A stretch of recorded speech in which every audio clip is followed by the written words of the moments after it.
Coming to you from Annapolis, Maryland, home of the U.S. Naval Academy, the sailing capital of the world, home of the world's largest crab feast, and 4 signers of the Declaration of Independence.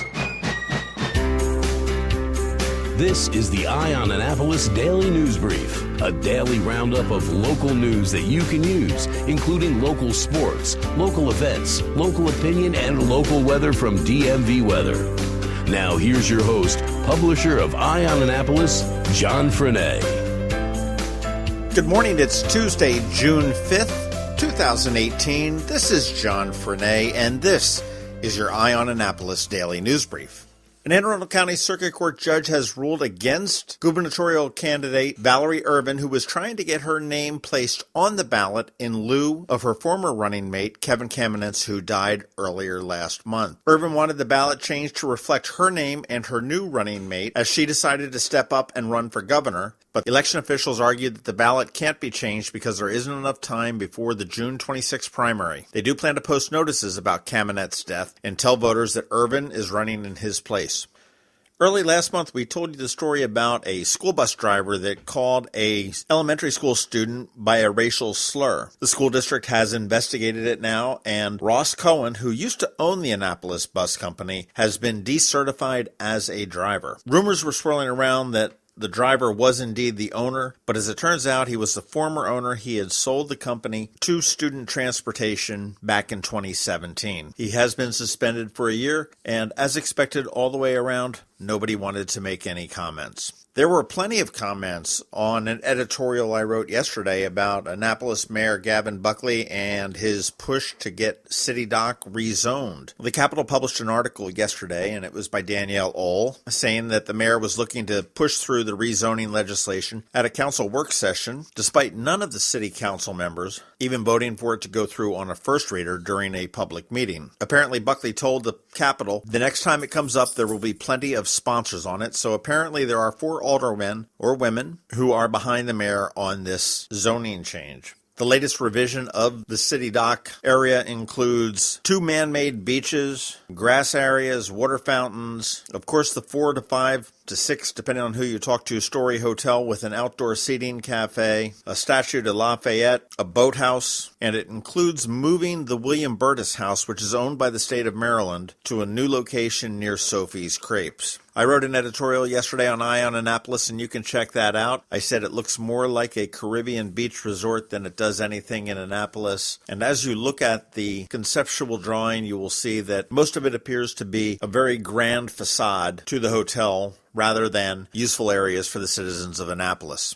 Danielle Ohl from the Capitol was very busy yesterday because there had been some question whether Annapolis could lose its historic landmark designation if they went forward with this large hotel on City Dock. A very interesting article. She talked to the National Park Services, and the short answer is no.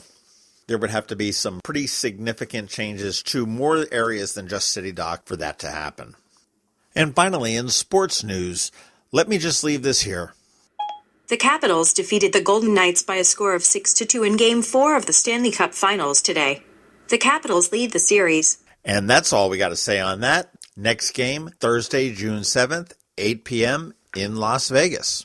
And that's it for our top news stories today. You want to make sure you check out eyeonannapolis.net for news throughout the day because we do update it consistently. Also, check out that editorial we wrote about City Dock and let us know what you think about that as well. Hang tight. We've got George Young with DMV Weather. He's coming right up with another good weather forecast right after Sean O'Neill from RBC Wealth Management.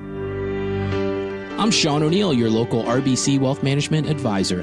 When you choose to work with me, you'll have access to a worldwide network of financial products and services only available from a leading global institution. RBC's international reputation for physical strength and stability, world-class capabilities, and corporate values is unique in the financial services industry.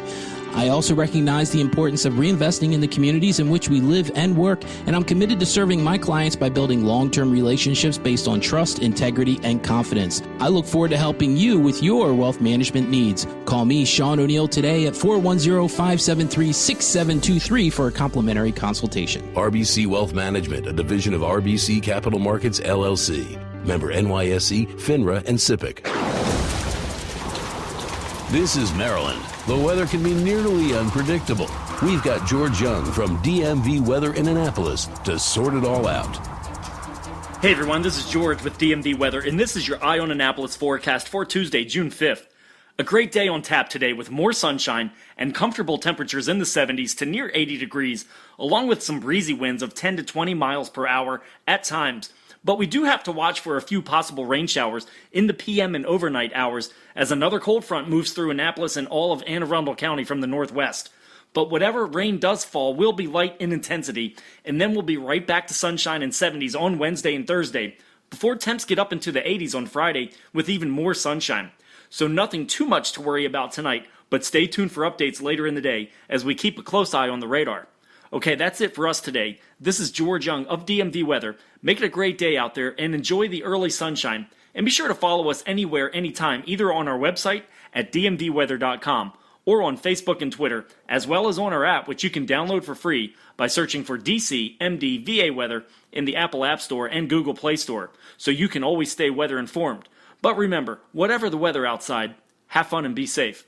'Tis the season, prom season, school dances, after parties, barbecues, and weekends down the ocean. An exciting time for teens. The most recent Maryland Safe and Supportive School Survey shows that 3/4 of Annapolis high school students said it was fairly or very easy for students in their grade to get alcohol. Underage drinking and binge drinking is very real in Annapolis. If you give them access to alcohol, you're not cool, but you are liable for the outcome. Create a safe environment for your teens and their friends this prom season. If they need to talk, listen. If you need to talk, we'll listen. We're here for you and your children. We're ASAP, Annapolis Substance Abuse Prevention. ASAP facilitates healthy community change, prevents and reduces binge drinking, underage drinking, and alcohol-related auto crashes among youth and young adults through locally led collaborations and evidence-based prevention strategies. Visit us at PreventSubstanceAbuse.org. This message is supported by SAMHSA and the Maryland Behavioral Health Administration. Thanks for listening to the Eye on Annapolis Daily News Brief. If you like what you heard, make sure to tell your friends and colleagues about it. And also tell them about our website, eyeonannapolis.net, where you can find much more. Be sure to check out our other weekly podcast, The Maryland Crabs. This podcast comes to you every Monday through Friday at 7 a.m. Thanks for listening, and we'll see you next time.